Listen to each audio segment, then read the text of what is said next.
आणि चळवळीचं ठरवतात या कार्यक्रमासाठी आपण सर्वजण ज्यांना ऐकण्यासाठी आणि उपस्थित आहोत ते माननीय डॉक्टर दत्ताजी गुणराव सर हे प्रसिद्ध वक्ते आहेत. त्याचबरोबर महात्मा वसंतराव यांच्या साहित्याने प्राचार्यसाहेब मंचावर आहे, प्रमुख उपस्थितीमध्ये आलेले अल्ताफ काझी सर आहे. मला याचा आनंद आहे की अलीकडा या 21व्या शतकामध्ये लोकशाहीचा प्रजासत्ताकाचा अमृतमहोत्सव साजरा करत असताना समाज जाती जातीमध्ये विघटित झालेला आणि सगळीच महापुरुष आहेत, जाती जातीमध्ये विभागून घेतलेली आहे.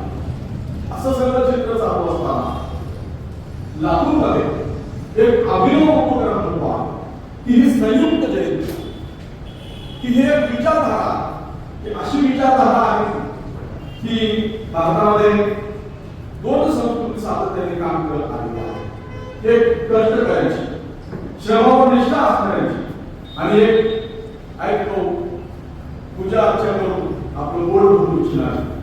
आणि मग दोन संस्कृतीवरचा हा लढा, आणि हा लढा सातत्याने या देशामध्ये चालू राहिलेला आहे. म्हणून 12व्या शतकामध्ये महात्मा बसवेश्वरांनी, ज्याला कर्नाटकामध्ये महात्मा बसवण्णा असं म्हटलं जाते, आणि बसवण्णा हेच संयुक्तिक आहे. आपण हिंदू संस्कृती म्हणा किंवा भारतीय संस्कृती म्हणा, यामध्ये व्यक्तीला देवत्व दिलं जाते आणि मग देवाचं आचरण करायचं नसतं, त्याच्या विचाराचा नुसतं जागर करायचा असं काही समजून लोक त्यांना देव समजतात आणि त्यांचा विचार प्रात्यक्षिक कृतीमध्ये आणल्या जातात. आजचा या 21व्या शतकातल्या 75 वर्षाचा अमृत महोत्सव साजरा केलेल्या महासत्ता बनून इच्छिणाऱ्या भारत राष्ट्रासमोर प्रश्न काय असेल, तर तो कार्यक्रम हा प्रश्न आहे. तर त्या कार्यक्रमाची अंमलबजावणी हा प्रश्न आहे. तो अध्यक्ष साहेबांनी प्रास्ताविकामध्ये आपल्या ह्या बोलून दाखवलेला आहे. माझं नाव सुबोध. कारण आपण कार्यक्रम ऐकता तर कार्यक्रम बोली दे, कार्यक्रम कसा असावा, प्रश्न कुठं आहे, तर त्या कार्यक्रमाची अंमलबजावणी कशी करायची. 12व्या शतकामध्ये महात्मा बसवेश्वरांनी आदर्श समाज व्यवस्था निर्माण करण्याचा विचार केला. आणि हा आदर्श समाज व्यवस्था निर्माण करायचा ही सोशल इंजिनिअरिंग, सामाजिक अभियांत्रिकी त्याला आपण, तर हे करत असताना त्यांनी पाहिलं की नवीन समाज रचनाची निर्माण करायची आहे, जी जाती धर्म निरपेक्ष अशी समताधिष्ठित समाज रचना असणार आहे. आणि मग अशी समाज रचना निर्माण कशी करावी यासाठी त्यांनी दुहेरी लढा दिला. एक त्यांनी सांगितलं की स्वातंत्र्य, समता आणि बंधुत्व, न्याय ही मूल्य समाज व्यवस्थेमध्ये प्रस्थापित करावी लागतात. पण ही मूल्य प्रस्थापित करत असताना जी अडचण आहे, अडथळे आहेत, ती कुठली आहे ते बसवेश्वरांनी शोधलं. आणि बसवेश्वरांनी सांगितलं की सत्ताधीशांचा तो स्वार्थ हा पहिला मोठा गैरविरोधक, मोठा अडथळा अशी समाज व्यवस्था निर्माण करण्याचा होता. आणि तो अडथळा आजही आपल्याला कमी झाला असं वाटते का? तर नाही. आजही आपण पाहतो की पार्लमेंटमध्ये आता 3 विधेयकं मांडली त्याच्यामध्ये म्हणजे मतदारसंघाची फेररचना करायची आहे. 543 वरून 535, 835 आणि 850. मग 850 खासदार झाली तर काय, असं कष्ट करणाऱ्या शेतकऱ्याला वाटेल की हे 543 खासदारच पूर्ण देश पोखरून टाकत आहेत भ्रष्टाचार. म्हणजे 850 झाली तर काय, म्हणजे केंद्राचा पैसा गल्लीपर्यंत येईल का, मला प्रश्न. म्हणजे हा जो प्रश्न आहे, हा प्रश्न आजही तेवढाच महत्वाचा आहे. आणि तो बसवेश्वरांना तेव्हा वाटला की बसवेश्वरांना सत्ताधीशांचा जो स्वार्थ आहे तो फार मोठा अडथळा, त्याच्या विरोधामध्ये आपण फार फार बोलू शकतो. आणि विचार जर आपण त्याला शिकवला तर आपण तेही बोलत नाही. आणि अलीकडे आपण पाहतो की सत्ताधीशाला, पदावर असणाऱ्या व्यक्तीला, तो त्याने असो नसो, कसाही असो, काही असो, तो आहे आमदार आहे तर तो काही बोलला. आपण महाराष्ट्रामध्ये कालच ऐकलं असेल, एका आमदारांनी गोविंद पानसरेच्या पुस्तकात, मी शिकायला असताना आम्ही असं ऐकलं की ब्रिटिशांचे आमदार म्हणून व्यापारी म्हणून आले राज्यकर्ते झाले. पण त्यापासून विचार केला ही विधान सत्य आहे का, नुसतं व्यापार करून ते आले का. आणि सत्ताधीश झाले का, तर आपल्या असं लक्षात येईल की त्यांनी इथे शिक्षणाची व्यवस्था निर्माण केली, मेकॅनिझेशन बद्दल सांगितले, ग्रंथालय आली, पुस्तकं आली.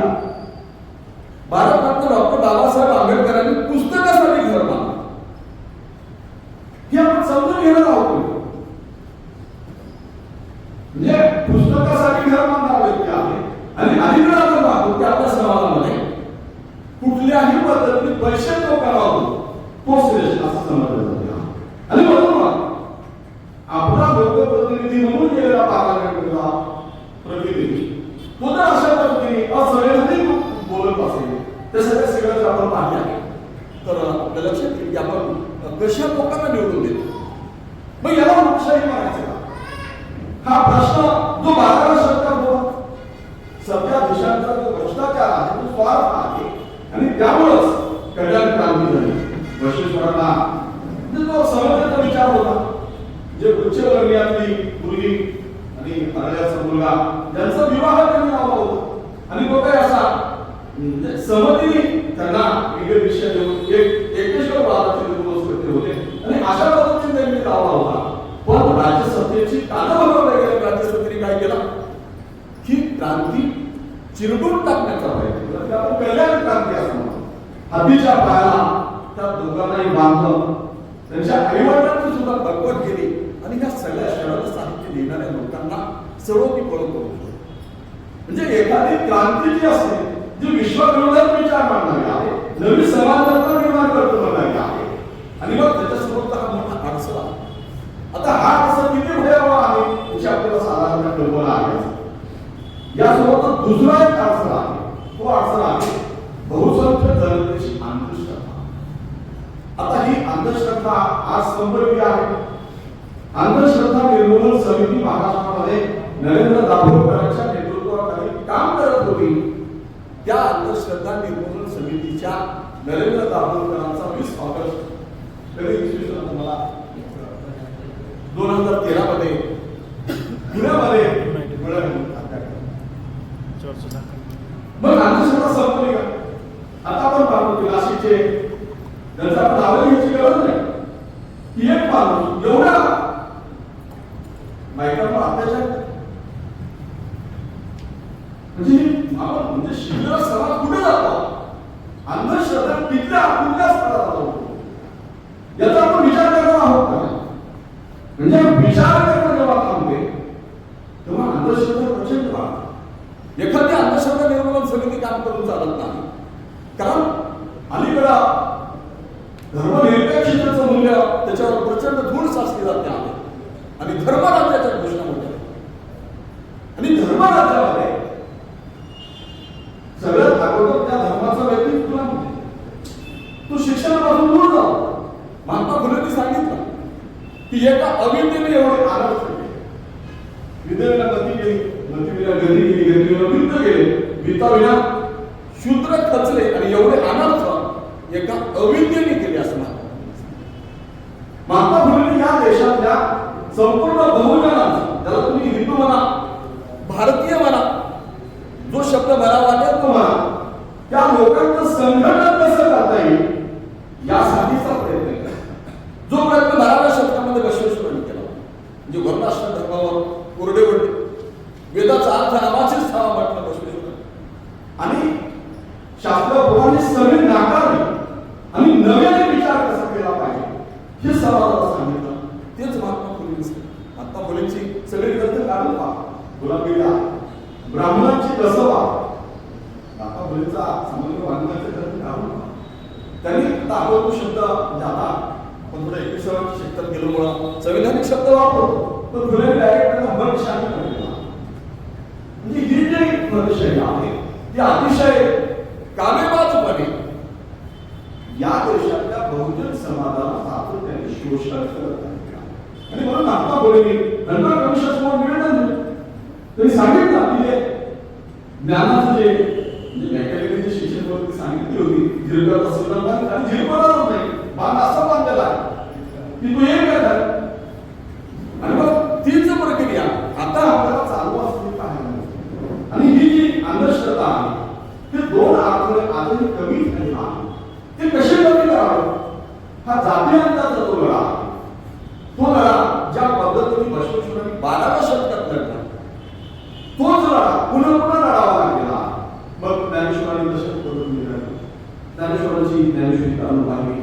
षडुष्टवी पाहिली, ज्ञानेश्वरांचे गुरु त्यांचे बंधू मोठे पाहिले, ते नाथ संप्रदायाशी कसे संबंधित आहे. आका महादेवीचा श्रीशैल म्हणजे तिथं नाथ संप्रदाय आहे आणि मग त्या संप्रदायाचा या संप्रदायाशी असलेला संबंध आणि मग ज्ञानेश्वरांनी तुझं सगुण म्हणून की निर्गुण रे ही जी अगोदर रचना केली. कारण बसवेश्वरांनी सांगितलं की योगेश्वर योगेश्वरी म्हणजे मंदिरात उपेक्षितांना वंचितांना प्रवेश असेल तर त्या मंदिरात जाण्याची गरज नाही. तर तो जो देव आहे तो त्यांनी इष्टलिंगाच्या रूपाने गळ्यात बांधला आणि मंदिरच म्हणजे देवालयच संभव. त्यांनी सांगितलं की गरीब काही देवालय बांधत नाही, जसं मस्तक हेच कळस आहे आणि देवालयच देवालय ही संकल्पना आणि अत्यंत आपण नाभिनवाची नवी संकल्पना जी की 31व्या शतकात समाजात होता, एक वेगळी दिशा देऊ शकते अशी ती संकल्पना आहे. आणि मग ही असा विचार त्यांनी नुसतं एकट्याने मांडला जे की 12व्या शतकातली लोकशाही व्यवस्था आहे. अनुभव मंडप मध्ये जे त्याला आपण आज पार्लमेंट म्हणतो तशी ती त्याला ते अनुभव मंडप नाव आहे. पण त्यांना अनुभव आहे असं चारित्र्यवान व्यक्तींचं मानव थर त्यांनी निर्माण केलं. आपल्याला आजही जगातली माणसं व्हायची असेल तर काय करावं लागेल. म्हणजे शिवाजी राजांनी महाराष्ट्रामध्ये जे राज्य निर्माण केलं ते नुसतं किल्ल्यांमध्ये निर्माण केलं. किल्ले हे त्या किल्ल्याचं रक्षण करणारे किल्लेदार जे आहे म्हणजे माणसं जी आहे म्हणजे तानाजी मालुसरेसारखे आधी लग्न कोंडाण्याचं मग राहायला असं म्हणणार असं मानव धन जे की विचारासाठी विश्वाच्या विरुद्ध लढायला तयार होते असं मानव धन त्यांनी निर्माण केलं. आणि हे निर्माण करण्याचा प्रयत्न बसवेश्वरांनी केला. त्यामध्ये 770 शरण आहेत. तुझ्यापैकी 70 शरणी आहेत. त्या 70 शरणीपैकी 34 शरणींनी वचनं दिलेली आहेत. ती सगळी वचनं जर आपण पाहिली म्हणजे हा सगळा विरोध जेव्हा जगात सगळीकडे पसरला तेव्हा अत्यंत राजवैभव असणारे लोक सुद्धा म्हणजे काश्मीरचा राजा गोळी मारला तिथून तो काश्मीर सोडून इथला कशासाठी आला की श्रमावर निष्ठा असणारा कायम हाच कैलास आहे, सदाचार हा स्वर्ग असं त्यांचं वचन आहे. सदाचार हा स्वर्ग आहे असं सांगणार आणि अशा पद्धतीने या मंगळवेढा आणि मग भस्म कल्याण देखील लातूर पासून फार अंतरावर नाही, फार जवळ. म्हणजे आता आपण भाषेवर प्रांत रचनेमध्ये ते कर्नाटक मध्ये गेलेला असला तरी या मातीमध्ये इथून फार जवळच्या अंतरावर ही क्रांती आणि मग ही क्रांती आपण पाहून पाहिली तर आपल्याला लक्षात येते की बसवेश्वरांनी 12व्या शतकामध्ये या लोकांमध्ये ही अनुभूती निर्माण केली.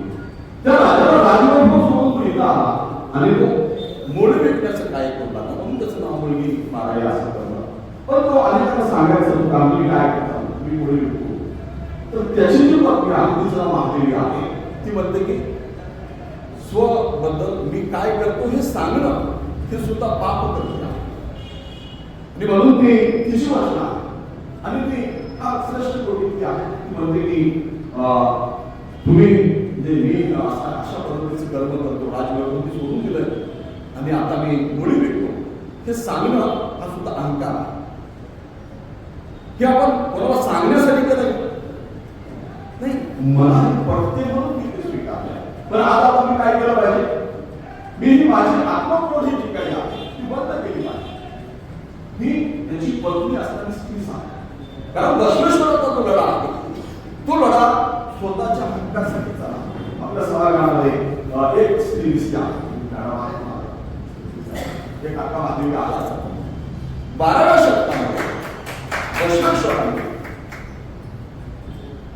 पहिली क्रांतीची सुरुवात जी केलेली आहे ती आका नागोबाच्या हक्कासाठी म्हणजे यांचा मुंजूर टप्प्याचा प्रसंग आला तेव्हा ती म्हणाली की ग्रंथ प्रामाण्यवादी समाजाचा आई वडील येत होते आणि त्यांनी म्हणजे स्त्रीची स्त्रीला म्हणतात प्रवेश असते. आता सुद्धा आपण पाहतो गाडीकडे जयश्री शिंगणापूर वगैरेचे लढे महिलांनी लढलेले आहेत सुद्धा महिलांना प्रवेश नव्हता अनेक मंदिरांमध्ये. तर ते तेव्हाचा काळ प्रवेश नव्हता आणि म्हणून मग त्यांचा संस्कार होणार नाही कळालं तेव्हा बसवेश्वरांनी प्रश्न केला माझं करण्या अगोदर माझा संस्कार करण्याअगोदर कोणाचा केला पाहिजे, माझ्यापेक्षा मोठी आका नागोबा म्हणून तिचा केला पाहिजे. आणि म्हणून हा तो लढा स्त्रीच्या हक्कासाठीचा लढा, उपेक्षितांच्या हक्कासाठीचा लढा. आता नागमाही स्त्री आहे, स्त्री आहे म्हणून तर हक्क मिळायला पाहिजे का? हा प्रश्न बोला, स्त्री आहे म्हणून ना. कारण आपण बसमध्ये एखादी स्त्री उभं टाकलेली असेल तर स्त्री म्हणून आपण जागा देतो. ती म्हणते की नाही, आताचं फेमिनिझम सुद्धा, फेमिनिझमचे जे 3 प्रकार त्याच्यामध्ये ट्रॅडिशनल फेमिनिझम त्याच्यामध्ये नाही असं चालणार नाही. तुम्ही जागा वगैरे म्हणतो तर तिला तिचा हक्क द्या, तिचा हक्क स्त्री म्हणून देऊ. तुमची भूल तयार आणू नका, तिला देवी करून तुमची आर्थिक दुर्गा माता म्हणून करू नका. तिला माणूस म्हणून हक्क आहे का नाही हे सांगा, हा आपला प्रश्न. स्त्री स्वतः सुद्धा म्हणते मी बाई माणूस आहे, मी काय करू, मी पुढे जाऊ, आणि म्हणून तिचा हक्क असतो. पण हा लढा जो नागमातीला, जो आका महादेवीने दिला, म्हणजे कौशिक राजांनी तिच्यावर जबरदस्ती केली किंवा आका महादेवीने सगळे वस्त्र काढून टाकली आणि ती म्हणजे प्रतिज्ञा भीष्म प्रतिज्ञा आणि ती त्यांनी पाळली. आणि म्हणून आका महादेवीच्या वचनाबद्दल बसवेश्वर म्हणतात की माझी 1000 वर्ष आणि आकाचे 1 वर्ष ती समान का? तर आकांनी जो संघर्ष केला या समाज व्यवस्थेमध्ये, तो संघर्ष माझ्यापेक्षा कितीतरी पटीने मोठा, ज्याची मी कल्पना सुद्धा करू शकत नाही. म्हणजे अल्लप्रभूंनी प्रश्न विचारला की हे निवस्त्र पाहिल्यानंतर समाजाचं चारित्र्य कसं होईल? तर ती म्हणाली की हा प्रश्न देहाचा नाही, हा प्रश्न कशाचा आहे? मनाचा आहे.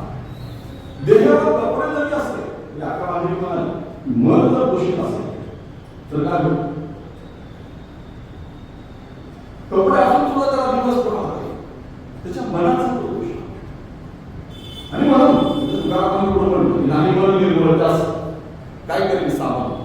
ते साबण त्या मनाला काही करू शकत. ही मनाची प्रश्न आहे जी चौका मिळायला पाहिजे. चौका म्हणा मंगळवेळाच आहे, त्याची म्हणू शकता.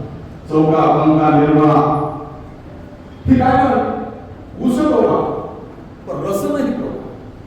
चौका होगा पण चौकाचा भाव नाही होगा. नदी होगी, जे नदी वाटली असू शकते पण पाणी नाही होगा, जल न होगा. जल ते वाटलं नसतं, ऊस वाटला असेल त्याचा रस हे काय? हे वस्तुतत्वाचा विचार आहे. पण हा लढा पुन्हा पुन्हा लढावा.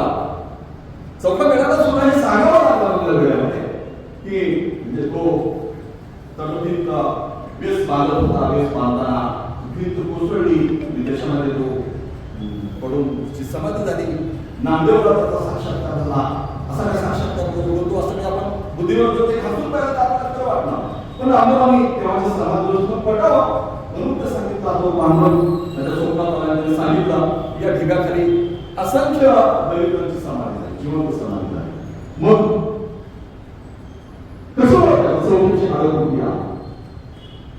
तर त्यांनी सूत्र सांगितलं की ज्या हाडातून विठ्ठल विठ्ठल नाव येतं ती हाडं चौकीची वेगळी केली आणि मग पंढरपूरच्या विठोबाच्या मंदिरासमोर चौकीमध्ये समाधी झाली. विवेक सची परत जमीन वास्तू करत ती चौकीत किती लढा द्यावा.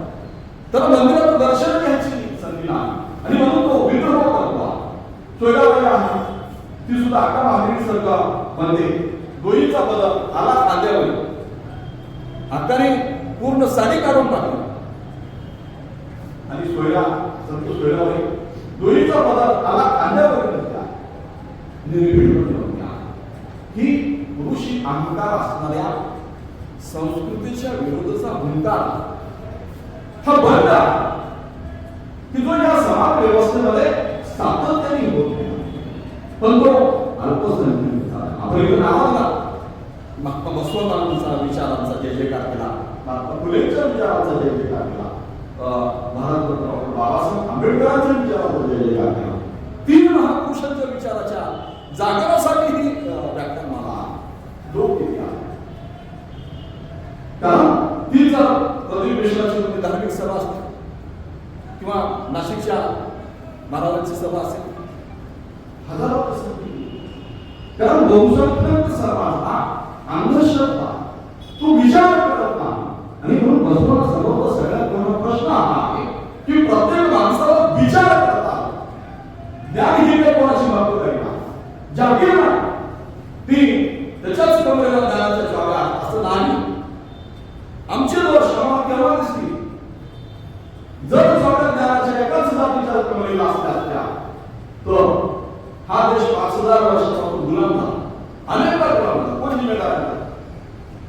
पण कोण मिळाला? कष्टकरी शेतकरी तर बिचारे कामच करत होते, शेतात कष्ट करत होते, कष्ट करणे हे त्यांचं काम आहे. त्यांच्या कामाला कधीच प्रतिष्ठा दिली गेली नाही. ती लोक काम करत होती. पण ज्यांच्याकडे ज्ञानाची सत्ता होती त्यांनी आपल्या वैयक्तिक स्वार्थासाठी गुलामी स्वीकारली. मग ती प्रत्येकाची, ते मुघलांची असेल, त्या अगोदरच्या राज्यांची असेल, ती सगळ्यांची अशी गुलामी स्वीकारली. आणि ते आता म्हणतो देश गुलाम झाला. कोणाला बोलतो? सोमनाथ 17 वेळेस लुटला. कोणाला? त्याच्यानंतर तुमच्या वर्णा व्यवस्थेमध्ये त्याचं रक्षण करण्याचं काम कोणाकडे होतं? होतं शूद्राकडे, क्षत्रियांकडे होतं. ती सुद्धा काय केली? जगामध्ये असा एकही देश सापडणार नाही की असं तुम्ही कल्पना करू नका की जर्मनीला गुलाम करायचा आहे आणि जर्मनीला गुलाम करण्यासाठी जर्मन लोकांनीच मदत केलेली आहे, असं होईल का? इटालीला गुलाम करायचा आहे आणि त्याला गुलाम करण्यासाठी इटालीच्याच लोकांची मदत घेतली गेली, असं झालं?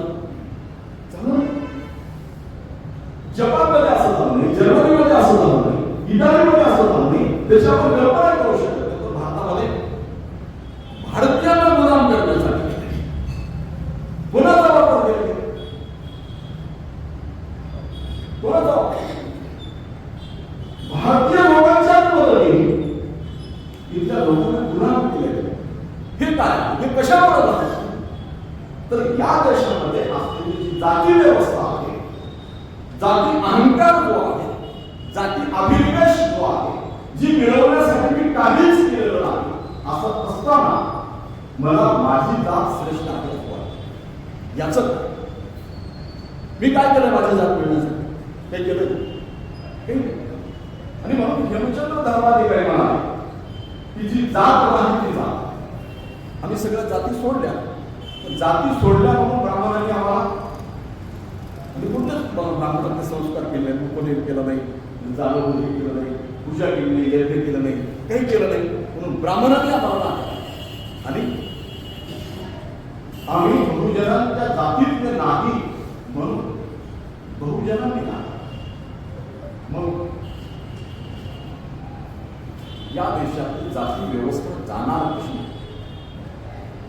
आपला प्रश्न आहे की जाती संघटन वाटतात नाही, पण जातीमधला जो अहंकार आहे, मी श्रेष्ठ आहे, हा सगळ्याच जाती देशभरातल्या सगळ्या जातींचा बाबासाहेब आंबेडकरांनी जेवढा सूक्ष्मपणे अभ्यास केला तसा अभ्यास कोणी केला? धर्मानंद वसुलीचे अनेक लेखक बाबासाहेबांनी अनिलेशन ऑफ कास्ट नावाचं पुस्तक लिहिलं. जाती अंताचा लढा ज्या मोठ्या प्रमाणात बाबासाहेबांनी दिला तर तो काय होता? तर त्यांचं म्हणणं होतं की इथला जो जातीतल्या लोकांचा दांभिकपणा होता. कारण आपण जर पाहिलं की महाराष्ट्राचा चौदा फळ्याचा सरकार कशासाठी होता, तर तिथल्या ग्रामपंचायतीने आमची ग्रामपंचायत पुरोगामी आहे म्हणून सत्कार करून घेतली. तर ही सत्कार करून घेतली आहे, पण प्रत्यक्ष कृतीमध्ये तसं नाही. ते लक्षात आलं म्हणून बाबासाहेबांनी महाडचा 14 तळ्याचा सत्याग्रह आणि मग ज्या तळ्यामध्ये जनावर पाणी पित होती त्या तळ्याला बाबासाहेबांनी सत्याग्रह करून स्पर्श केला. काय झालं हे मी सांगण्याची गरज नाही. या देशात या सत्कार करून घेणाऱ्या दांभिक लोकांनी त्यांच्यावर दगड केली. म्हणजे ही लोक बोलतात आणि करतात आणि म्हणून आपल्याला सावध व्हावं लागेल. तर महाराष्ट्राचं मित्र एवढं आलेलं आहे की त्यांच्या विरोधात बोलणं अशक्य झालं. सगळीकडे आता आमदार कसं बोललं, आमदार कुठल्या त्याच्या अंगावरून काय वाटतं किंवा ते बहुजनांचं प्रतिनिधित्व आहे, फुलेंचे किंवा बाबासाहेबांचे अनुयायी असले पाहिजे, पण त्यांच्या तोंडातून काय बोललं जाते? गोळी माणसाची महागोळी काढल्या जाते. किती कशा पद्धतीने आपल्या मुलांवर कोणी मारली? म्हणजे महात्मा फुलेंनी दलितांसाठी आपला भाऊ या देशामध्ये कधी कार्यक्रम सुरू केला. जी काल्पनिक देवता आहे सरस्वती, तिच्या ठिकाणी सावित्रीची फोटो आली पाहिजे ही कष्टकऱ्यांचं म्हणणं आहे, कधी आली नाही. या सावित्रीला या अंधकारात शिक्षणाची दारं खुली करून दिली. त्या सावित्रीबाईंचा लढा, महात्मा फुल्यांचा लढा आपण समजून घेणार आहोत का? आणि मग यांच्यावर त्यांच्याच कम्युनिटीमध्ये लोक मारेकरी होऊन गेले. कारण आपल्याकडं आपला जो काही समाज आहे तो पुस्तक वाचत आणि जर पुस्तकात वाचत नसेल तर त्याच्या मस्तकामध्ये काय असेल? आणि मस्तकामध्ये काही नसेल तर ते कुठंही पुस्तक घ्यायला वेळ लावत नाही. सगळ्या समोर लोकांना मुख्यमंत्र्याला खुश करण्यासाठी जर आम्हाला असं बोलत असेल, सत्तेसाठी लोक असं बोलत असतील तर विश्वगुरु, जगाची महासत्ता आणि महापुरुषांच्या विचारात कसा होता आहे हा आपल्या समोर प्रश्न आहे. महात्मा बसवेश्वरांनी ही समाज रचना बदलण्यासाठी जे ही जी नवीन आदर्श समाज रचना आहे ही आणण्यासाठी मध्ये वेगवेगळी आदर्श राज्याची कल्पना मांडली आणि त्यांनी 2 शब्द मांडले. जसं महात्मा बसवेश्वरांनी सांगितलं की एक तर सत्ताधीशांचा भ्रष्टाचार, स्वार्थद्वार, पूर्ण आग्रह आहे. दुसरा आपल्या बहुसंख्याक जनता कशी आहे, अंधश्रद्धा, ती काहीच वाचत नाही, तिचं कल्याण जी लोक करत आहेत त्यांनाच ते कळत नाही. बाबासाहेबांनी हिंदू पूर्वी मांडले की या देशातल्या स्वर्णातल्या स्त्रियांच्या स्वर्णातल्या स्त्रियांच्या कल्याणाचा होता ते त्यांनाच कळत नाही. त्यांनी तशी विरोधात म्हणजे अज्ञानामुळे लोक त्याच्या विरोधात आंदोलन करतात आणि तो विचार थांबवण्याचा प्रयत्न करतात. तो विचार जर आपण समजून घेतला, आपण विचार करायला शिकलो नाही. 12व्या शतकामध्ये बसवेश्वरांनी जन्माने माणूस श्रेष्ठ म्हणजे तिकडं या वर्णाश्रम, जाती, अंधश्रद्धा ह्याच्यावर कोरडे हा एक कार्यक्रम आहे. आणि दुसरा कार्यक्रम त्यांनी दिला तो आहे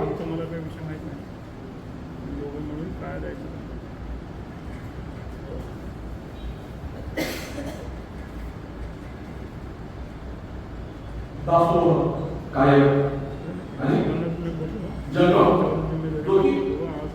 ज्ञानी आहे, जातीविहीन आहे, जो स्थावर आहे, ज्ञानाचं रिपोर्टिंग करतो.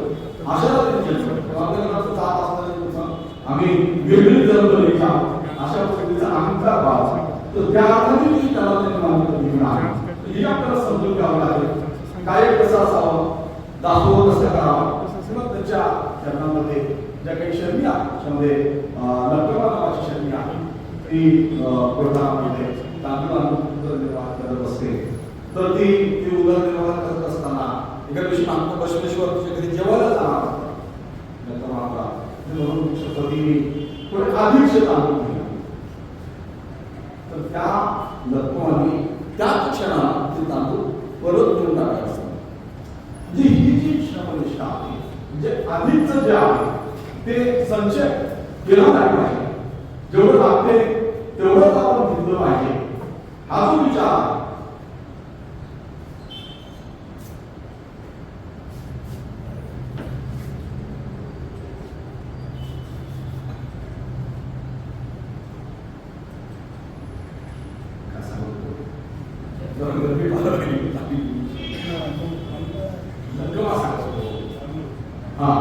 किंवा श्रमावर निश्चित कशी असतात अधिकचा धनसंचय हा सुद्धा सामाजिक गुन्हा आहे. तो दासोह आपल्याला करता दासोह म्हणजे काय आहे तर ज्या हाताने दान केलं या हाताला सुद्धा करू नये अशा पद्धतीचं दान आपल्याला करता यावं, अनेकांना ते देता यावं, अधिकचा संचय आपल्याकडे होऊ नये यासाठी ती स्त्री संघर्ष करते. दुसरी एक शिवशरणी आहे, तिचं कर्म आहे दररोज ग्राम स्वच्छ करणं. सत्या कासचं नाव आहे, सत्या पोरवाडी आहे. पण गृहिणी लोक काय करत असतात, त्याची परीक्षा घेत असतात. ती दररोज सकाळी सूर्योदयाच्या पूर्वी उठून ते ग्राम स्वच्छ करत असते. तर तिची परीक्षा घेण्यासाठी गृहिणी एक सोन्याचा दागिना असं पडलेला असतो. अगोदरच्या दिवशी तिथे पाहिलेला असतो, पण ते जे आपलं नाही ते ती उचलत असते. रस्त्याने जर पैसे पडले ते आपल्याला आपल्या घामाचे नसते, मी कष्ट करून मिळवलेलं नसते तर त्याला मी स्पर्श करण्याचं काही कारण नाही असं म्हणणार. त्याचा आचरण करणारे लोक ते अनुभव म्हणतात. त्या पद्धतीने आहे दिव्य कल्पना ते पुरोहितांनी काय केलं त्या जागेवर पाय ठेवून थांबला ती सगळीकडे झाडं झाली तिकडे थोडं सरका मला इथं पण झाडून घ्यायचा तर त्याचं नाही तर चला बघायला गेलाच नव्हतं होतं पण ती आहे सर्व कसं उचलावं आणि तो म्हणाला की बसवेश्वरांचा अपमान होईल तू हे तुझं मन केवढं होईल आणि म्हणजे सोन्याचा दागिना उचलच येईल म्हणून मी थांबलो याच्यावर पाहिजे ती माझी असं करण्याचं कारण तू दागिना मागच्या 2 दिवसापासून करू जे माझं नाही मी ते उचलत ना हे आपण त्याची चर्चा कल्याणामध्ये सगळीकडे झाली आणि तिचं जे धचा हा करून प्रचार करू इच्छिणारा जो पुरोहित आहे तो उघडा पडला आणि हिचं नाव सत्याग्रह पडला आणि ती शिवशरणी सगळ्यांना काम झाली तिने सत्यासाठी हा लढा दिला ती उचलली ना तसंच या तुमच्यामध्ये अशी कर्म करणारी जी लोक आहेत मणिवाल माचेदेवा तो अत्यंत शिवभक्तांची कपडे धुण्याचं काम करतो तुमच्यासमोर त्याचं जे कष्ट गायक आहे ते गायक लावलेलं आहे का लावलेलं आहे त्या कामावर त्याची निष्ठा आहे आणि कामाची जी जातीयता ती बंद तुटलेला जी अलीकडे आपण त्या सप्त शृंखलामुळेच आपण गुलामजाम असं म्हणतो त्या सगळ्या शृंखला त्यांनी तोडल्या आणि त्या सगळ्या शृंखला तोडल्यामुळं जातीने कोणी श्रेष्ठ काम हे कुठलंही जातीनुसार आलेलं नाही आपल्याला आवडतं तर ते करत आहे स्वातंत्र्य आहे अशा पद्धतीचं स्वातंत्र्य वशिष्ठाने किंवा महाराष्ट्रामध्ये ह्या सगळ्या लोकांना दिलेलं आहे आणि म्हणून मग ही सगळ्या प्रकारची शरण आपल्याला आहे जी अशा पद्धतीने काम करतात आता आपण पाहतो की देव काय आहे तर बसवेश्वरांची एक आख्यायिका सांगितली जाते बाळ असतानाची की ती तरी आईवडिलांना पाणी मागितलं तर ते पूजेमध्ये बघून ते म्हणाले थांब येत असते तरी पाहिलं होतं की नदीमध्ये वाळूमध्ये शर्मा काढल्या जातात आता नदी कुठला ते माहिती आहे आपलं नदी कुठलं माहिती उन्हाळ्यामध्ये नदी तर पात्र कोरडं होते माझा नदी कुठली जर पडली तर त्या वाळूमध्ये आपण होतं की पाणी त्याला शर्मा वगैरे तर असा ते बसवणाऱ्या आठवड्यामध्ये भावना ठेवली ते पूजा संपून वडील मागे आले वडील मला वाढीला म्हणाले की बसवणं काय करायचं तुम्हाला की पाण्यासाठी बाळा खंडेकरांनी एकच केलं असतं तर पाणी लागलं असतं वैष्णवेश्वरांनी त्यांना प्रत्येक प्रश्न केला मी तेच सांगितलं तिथे देवाला असणारी जी 33 कोटी देवा आहेत त्याऐवजी एकाच इष्टलिंगाची पूजा केली असती तर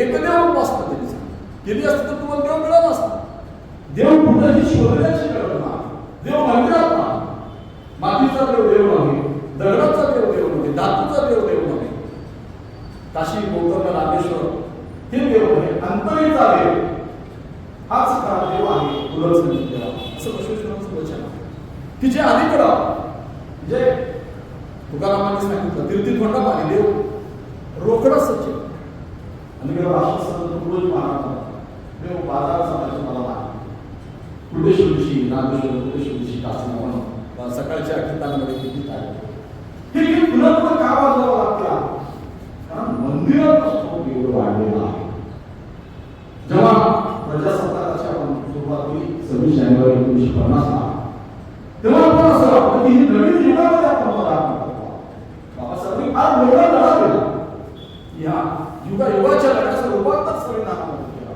आणि आपल्या सगळ्यांना हक्क दिली आणि मग या हक्कामध्ये पहिलाच हक्क आहे समतेचा कायदा समोर समान सगळ्यांना कायद्याचं समान संरक्षण पण या हक्काची जाणीवच आपल्याला झालेली नसताना आता सुद्धा लोक मंदिरांना पट्ट्या देतात पण शिक्षण समितीमध्ये गावातील लोक घेतली गेतात नवीन शिक्षण पद्धतीमध्ये पण ती गावात लोक शाळेत तुम्ही पाहतात का बंद झाली जिल्हा परिषदची शाळा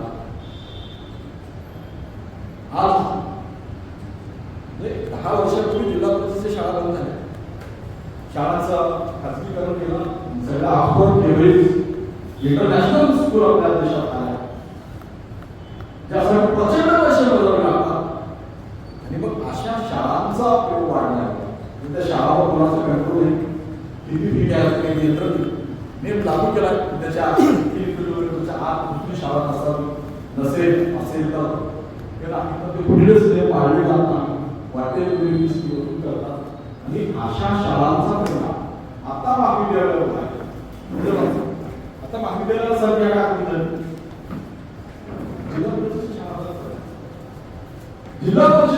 बंद पडल्या आणि तरी सुद्धा ज्या अविद्येमुळे एवढे अनर्थ केले हे महात्मांनी ओढून सांगितलं. सावित्रीबाईंनी शाळा सुरू केल्या, शिक्षणाचं जागर असला त्या सावित्रीबाईंचा सुद्धा आपण विसर करला आणि आपण शालेय शिक्षण समितीवर असणार होती. शाळेत जाऊन हे विचारत नाही. आम्ही जेव्हा गावात शाळेत शिकत होतो ती शाळा चावडीवर भरायची, कधी मंदिरात भरायची, इमारत नव्हती तो शिक्षक असायचा, गावात राहायचा आणि गावातल्या सामान्य कष्टकऱ्याच्या पासून ते श्रीमंत देशमुख, पटवारी, राव अशा मोठ्या पाटलांची मुलं सुद्धा त्याच शाळेमध्ये असायची आणि म्हणून त्या शाळेमध्ये व्हॉलेंटिअरने कशी दिले. आता पुन्हा पाटील मोठा झाला की त्याची मुलं ऑक्सफोर्ड केंब्रिज तालुक्याच्या ठिकाणी तालुक्याच्या ठिकाणांची मुलं नातूवाल्यांची मुलं पुण्यामध्ये आहेत, पुणेवाल्यांची मुलं अमेरिकेमध्ये आहेत, जर्मनीमध्ये आहेत आणि ह्या सगळ्यांना गुजरात राष्ट्राशी काही केले घेत नाही. त्यांना इथली समाज व्यवस्था कशासाठी लढा देत होती, ही महापुरुष कुठला समाज निर्माण करू राहत होते याबद्दलचं कुठलंही बंधन आहे. पण अशा पद्धतीने जर शिक्षणाची वाटचाल चालू असेल तर यातून मार्गावर कसा काढणारा आणि म्हणून पुन्हा पुन्हा आपल्याला मागचा इतिहास आठवून काढावा.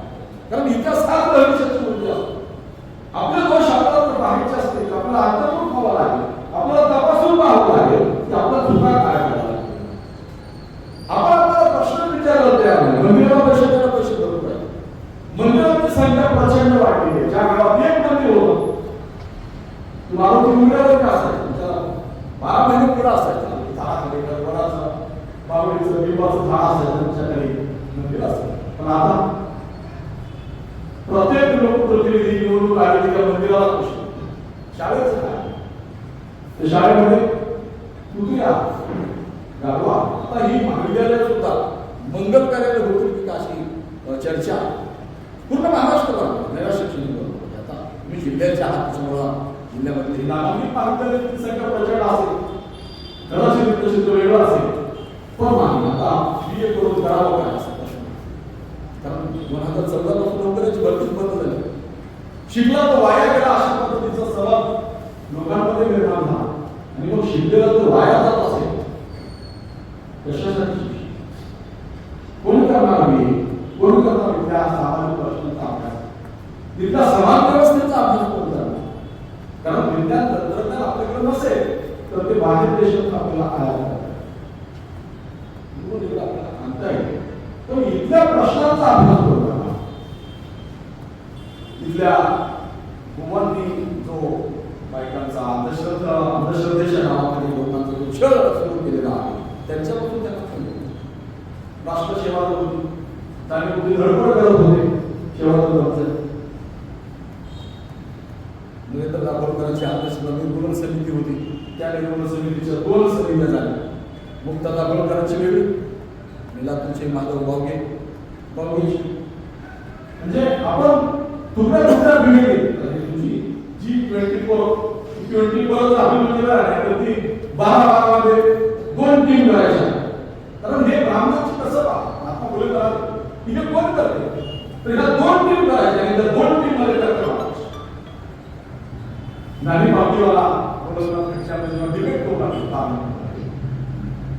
न्यायालयामध्ये तेव्हा त्याची देशभरात चर्चा होती काय होती काय तेव्हा हिमचंद्र धर्माधिकारी चंद्रशेखर धर्माधिकारी म्हणाले की टक्कीमध्ये संसद श्रेष्ठ का न्यायालय श्रेष्ठ म्हणजे एक रेडा श्रेष्ठ दुसरा रेडा श्रेष्ठ. हे टक्कर पाण्यामध्ये लोक गुंग असतात. प्रत्येक यात्रेमध्ये जत्रेमध्ये त्या घोड्याच्या गावाच्या रेड्याच्या लावल्या जातात. पण या टक्कीमध्ये कोण जिंकतो हा महत्वाचा नाही. या देशामध्ये प्रश्न काय आहे त्या रेड्याच्या पायाखाली जी जमीन आहे आणि त्या जमिनीवरून जे उडवणारं जे थोडं वाहत आहे जे त्याला आपण अंकुरण म्हणतो, बीजाची भ्रूणाची सुप्त अवस्था संपवते आणि ते बाहेर निघते त्याला आपण अंकुर म्हणतो. ते अंकुर चिरडलं जातं.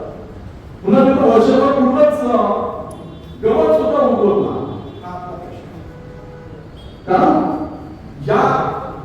पाहण्याचा छंद कोणाला आहे? जे श्रीमंत आहे, ज्यांच्याकडे पैसे आहेत, त्यांचा तो उद्योग आहे. आणि हा उद्योग अनादी काळापासून इथं चालवला जातो.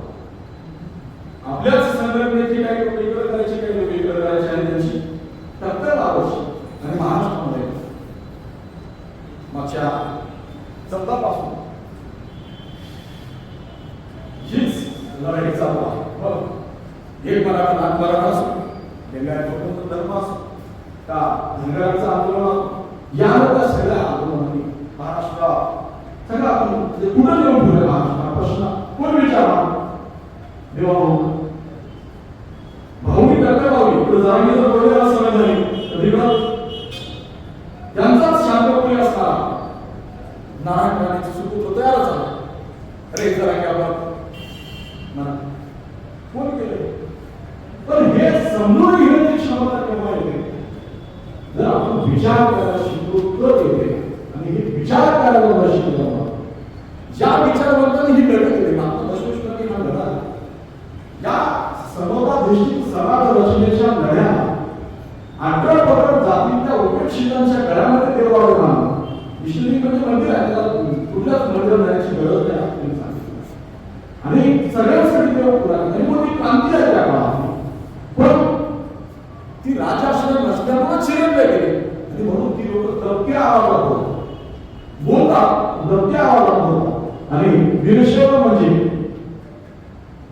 ते एखादा पंचाचार्य वगैरे त्यांचीच ओवाळूला आरती पंचमान होती. म्हणून त्यांची पादपूजा करण्यामध्ये ती महाराज माता बसवेश्वराला धर्मसंस्थापक सुद्धा मारायला तयार असतात. का नसतात? तर बसवेश्वराने जगत नावाची जातच नसते. त्यांनी सांगितलं की तो असं जातीनेच नसतो. ज्ञान ही कोणाची जाहिरी नाही. जो साधना करतो, उपासना करतो, तो ज्ञानी आहे. जो अभ्यास करतो तो कोणी करेल, कुठल्याही जातीत करेल, तो श्रेष्ठ. म्हणून असं म्हटल्यानंतर प्रतिशाही संपत येतो मंदिरात, तशी इकडं असणाऱ्या जंगलची जंगलशाही संपत आणि ती बळ आहे नको आहे. आणि आपला प्रचंड समाज लिंगायत म्हणून तो समाज आहे. तो मी